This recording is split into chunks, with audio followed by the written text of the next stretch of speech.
ইরানের ক্ষেপণাস্ত্র কর্মসূচির ওপর আরোপিত সব সীমাবদ্ধতা তুলে নিয়েছেন দেশটির সর্বোচ্চ নেতা আয়াতুল্লাহ আলী খামেনি।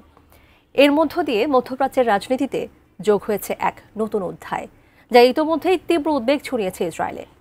খামেনির এই সিদ্ধান্ত কতটা শক্তিশালী অবস্থানে এনে দিচ্ছে ইরানকে, আর কেনই বা অস্থির হয়ে উঠছে ইসরায়েল? বিস্তারিত আরিফ হাসানের প্রতিবেদনে। মধ্যপ্রাচ্যের অস্থির ভূরাজনীতিতে নতুন অধ্যায় যুক্ত হতে যাচ্ছে ইরানের সর্বোচ্চ ধর্মীয় নেতা আয়াতুল্লাহ আলী খামেনির সিদ্ধান্তে দেশটির ক্ষেপণাস্ত্র কর্মসূচির উপর আরোপিত সব সীমাবদ্ধতা তুলে নেওয়া হয়েছে বলে দাবি করেছেন এক জ্যেষ্ঠ সংসদ সদস্য। যদিও এটি এখন আনুষ্ঠানিকভাবে নিশ্চিত নয়, তবুও খবরটি আন্তর্জাতিক অঙ্গনে ব্যাপক আলোড়ন তুলেছে। বিশেষজ্ঞরা বলছেন, এ সিদ্ধান্ত যদি সত্য হয় তবে এটি শুধু ইরানের সামরিক কৌশলেই নয়, গোটা মধ্যপ্রাচ্যের নিরাপত্তা সমীকরণেও বড় ধরনের পরিবর্তন আনবে।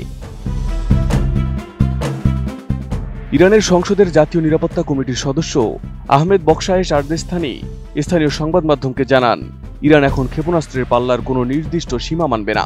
আগে খামেনি 2200 কিলোমিটার পর্যন্ত সীমা বেঁধে দিয়েছিলেন, কিন্তু এখন সেই বাধা উঠে গেছে।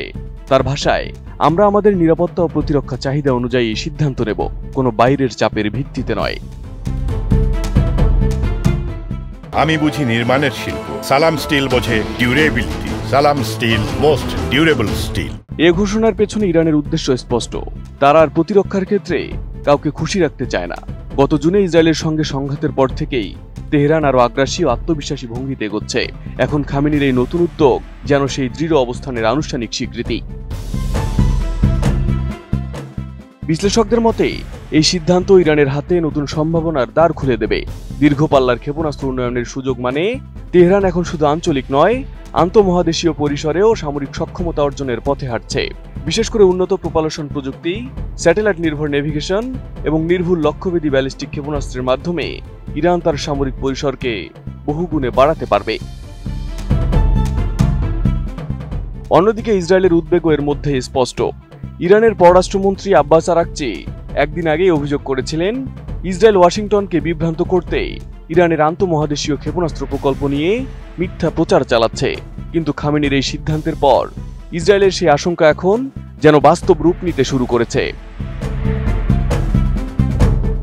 তেল আবিবের জন্য এটি নিঃসন্দেহে এক দুঃস্বপ্ন, কারণ ইরানের বর্তমান ক্ষেপণাস্ত্র প্রযুক্তি যদি সীমাহীনভাবে উন্নত হয়, তবে মধ্যপ্রাচ্যের যে কোনো দেশ, এমনকি ইউরোপের কিছু অংশও তেহরানের আঘাতের আওতায় আসতে পারে।